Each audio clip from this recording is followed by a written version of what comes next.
আজকে আমরা শিখব পিন টুল বা মার্ক টুলের কাজ। মার্ক টুলের কাজ হলো কোনো কিছুকে মার্ক করা। ধরুন আপনি একটি বিশেষ প্রয়োজনীয় প্রজেক্টের উপর কাজ করছেন।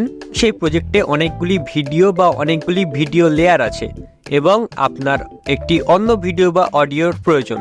যদি আপনি ব্যাক বাটনের সাহায্যে ব্যাক করে বেরিয়ে আসেন তাহলে এটি ব্যাক হয়ে যাবে, কিন্তু যখন পুনরায় আপনি আপনার প্রজেক্টটি ওপেন করবেন তখন আপনার প্রজেক্টের শুরুতে আপনার টাইমলাইন বাড়তি থাকবে। এক্ষেত্রে সমস্যা হবে এটাই যে আপনি প্রজেক্টের যেই জায়গায় কাজ করছিলেন বা যেইখানে আপনার ভিডিওটি অ্যাড করার দরকার ছিল সেই জায়গাটি খুঁজতে আপনার সমস্যা হবে। এই ক্ষেত্রে মার্ক টুল আমাদের খুব সাহায্য করে। আমি আগেই বলেছি যে মার্ক টুলের কাজ হলো টাইমলাইনে যে কোনো ভিডিওর উপর মার্ক করা।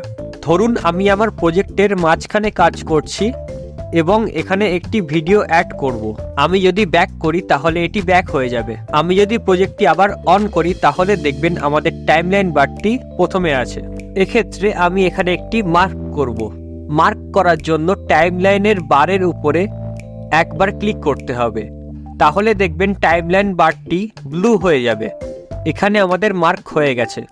আমি যদি এই মার্কটি তুলতে চাই তাহলে আমাদের ব্লু লাইনে টাইমলাইন বারটি আনতে হবে এবং ব্লু লাইনের উপরে একবার ক্লিক করতে হবে, তাহলে দেখবেন আমাদের মার্কটি উঠে যাবে। এইটাই ছিল মার্ক টুলের কাজ। আশা করি ভিডিওটি আপনাদের ভালো লেগেছে। ভিডিওটি ভালো লাগলে অবশ্যই একটি লাইক করবেন এবং চ্যানেলটিকে সাবস্ক্রাইব করে দেবেন। Thank you for watching my video.